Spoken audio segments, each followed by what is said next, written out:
Good afternoon, everyone. I am Karthik Tripathi. With me here is Anshika Gupta, and with me, Ma'am Shefali Raj, here with us. The introduction will be given by my friend Anshika. Thank you, Karthik.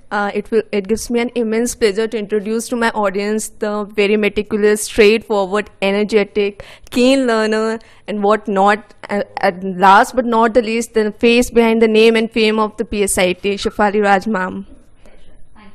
So, ma'am, this was what we like to introduce as. How would you love to get introduced?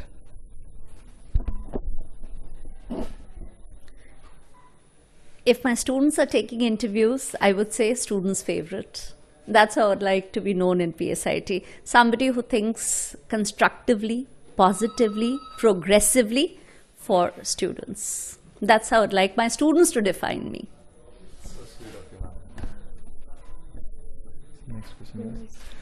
You completed your intermediate in commerce, ma'am, and English. Then there's fashion designing and textile designing that was mentioned in your LinkedIn profile. I went through that, then later I found that your post-graduation is in commerce. It's a bit dynamic. What was that you were searching for? Was it the creativity or the urge to learn more and more? Okay, I guess all of us go through a stage where, we're not too sure as to what is it that we want in our lives, right?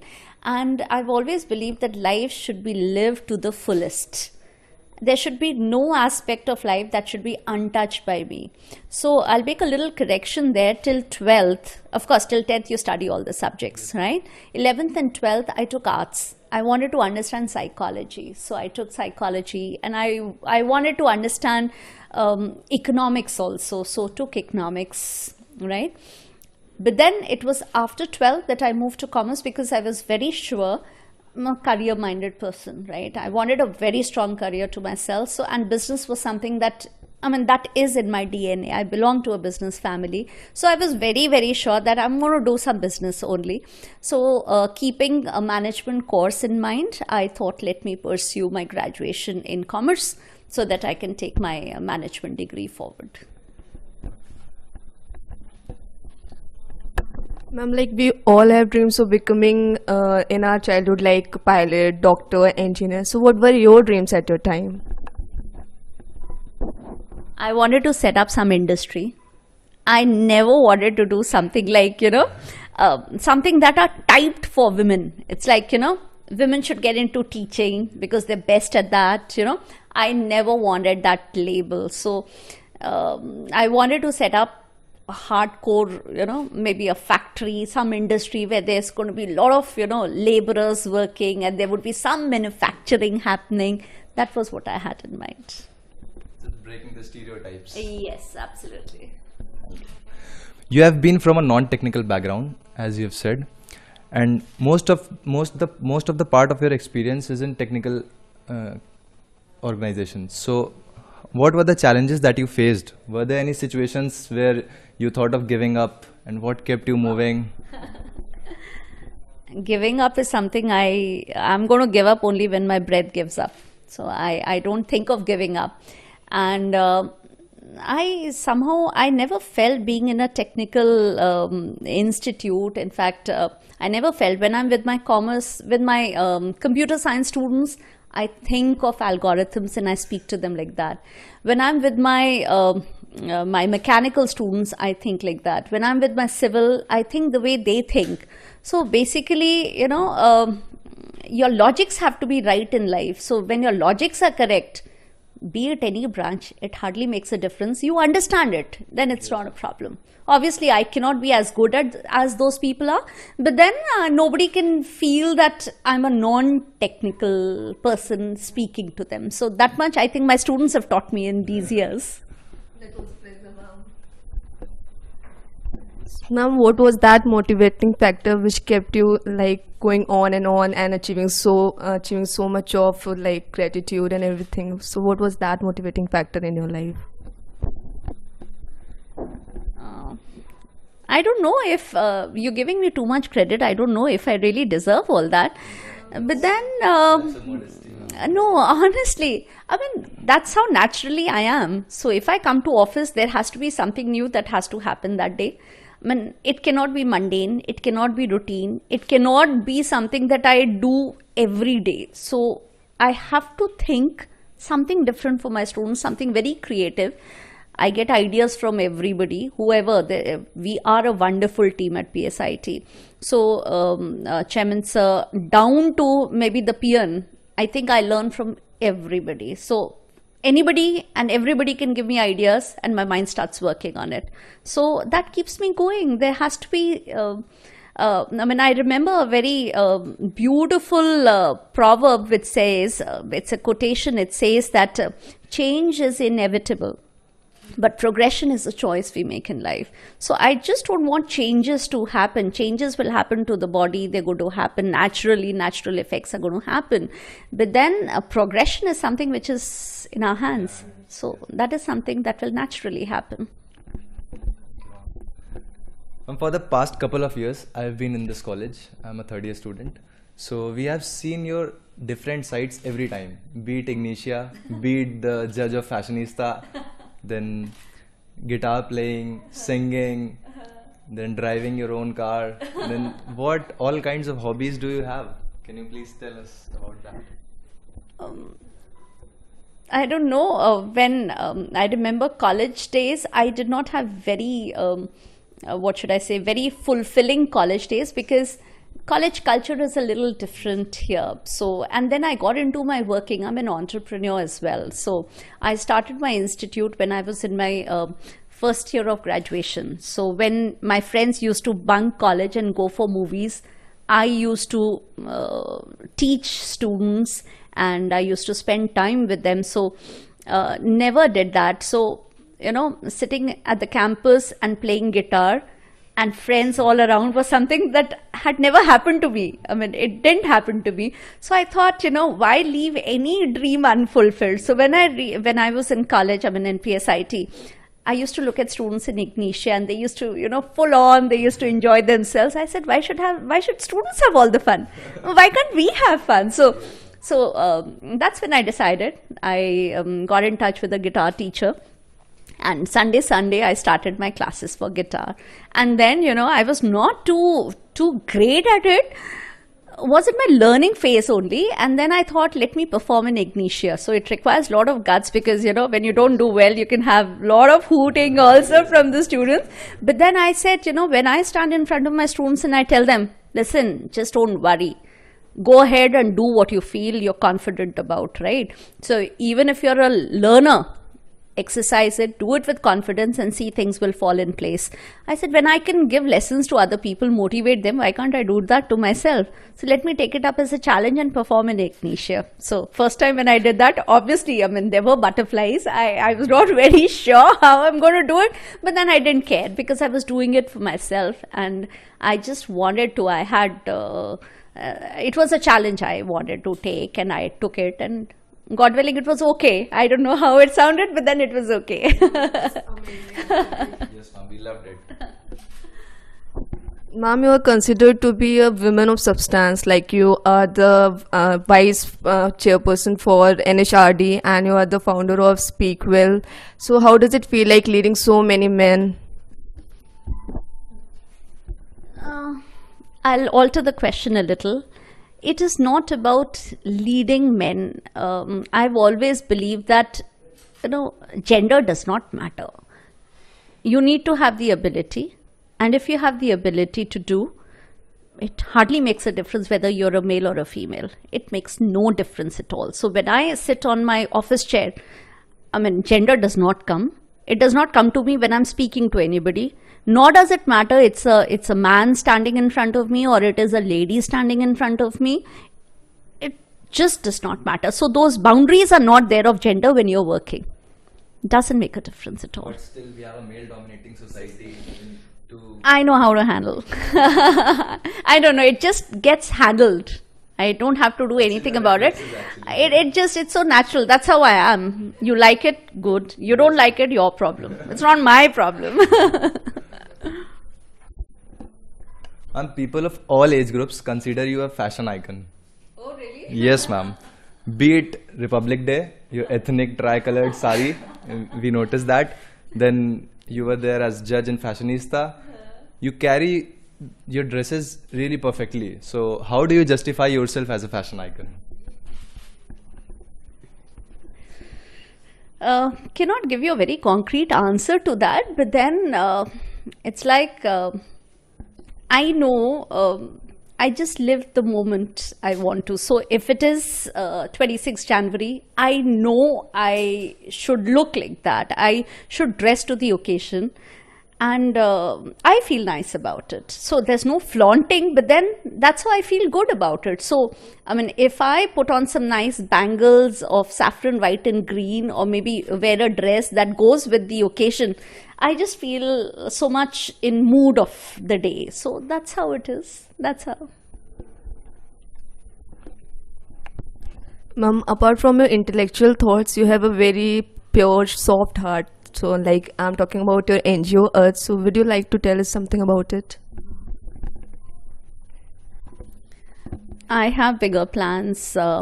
It is just a baby step that I have taken. So, NGO Earth is something which is very, very special to me. So, it's like, you reach a stage in your life where you just feel nice doing something additional. And I remember during my school days also, we used to have students staying back after college, and it was mostly the hostlers that used to do that. So teaching the underprivileged, the less privileged people, kids.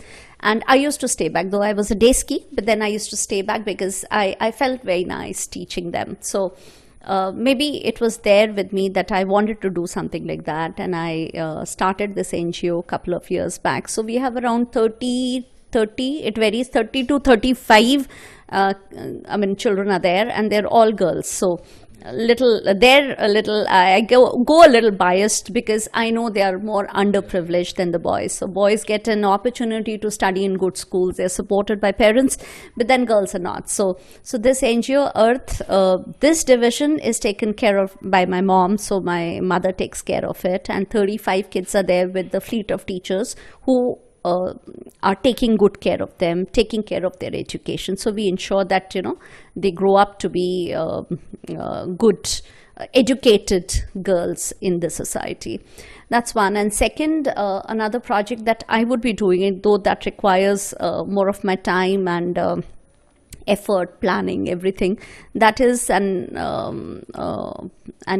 old age home I want. So I want the older community to be a little more owned by people. So that's one thing. So unfortunately, there are kids who do not take responsibility of their children. So that's something I detest. So when I look at old parents being just on their own, I just feel a little bad about it. What is the significance of the name Earth? The starting, the base, it's from there everything fructifies. So it's the base, it's the ground, the breeding ground from where life begins. Now moving to a controversial question, if you would like to answer that. I don't mind answering any question. I'm in college life. Every heart is vulnerable. Everyone has crushes. Everyone has crushes. Then any one of your faculty or student or anyone on whom you had a crush on, and you still remember that? Yeah, I remember. Of course, never. I was in an all-girls school, so convent, and boys were like, stay away, untouchable. So all nuns around. So we were kind of, there was this big wall. So boys were untouchables in school. But then I was a dire fan of Michael Jackson. So my room had posters of all. I was very fond of music. So I had my first crush, I remember, was George Michael and Michael Jackson. So I had those people with me in my room on the walls as big posters. What are the differences that you feel at like the education system at your time and the education system at our time, and like what are the differences which you feel in the pupils around? See, I still feel there are Of course, the respect bit and feeling of gratitude somehow is reducing. So that's one deterioration that has happened. I don't know whom to blame for it. You see, I cannot blame just the students for it, because elders don't have to command respect, they have to earn it, right? So somewhere the senior generation has messed up somewhere, because of which the younger generation does not respect. Respect is one thing which is lacking. The other is a feeling of gratitude. So somehow, everything and everyone, we owe just almost everything to everyone and everything around us. So even a pen, if it falls down, I remember I would pick it up and I'm just going to touch it on my forehead, and I don't know if you people still do it. So if I hit a table, I'm going to do something like this. So somehow, in life it is important that you are thankful to people and things around you. So that's something which is kind of missing. Rest, I guess, I remember in my school, we used to have, girls who used to have second names to the teachers. They would give nicknames to them and, make fun and be disrespectful also. But then I was called the Gandhiji in the class, in the Mother Teresa. So that's the name, because I loved, when my teacher used to tell me, Shefali, can you bring the pile of copies to the staff room? I used to just jump with joy, as though, I've got the treasure of the world. So, and, with pride, I used to pick up the pile in my hands and walk behind the teacher as though, listen, excuse me, I'm the one. So I enjoyed all that. So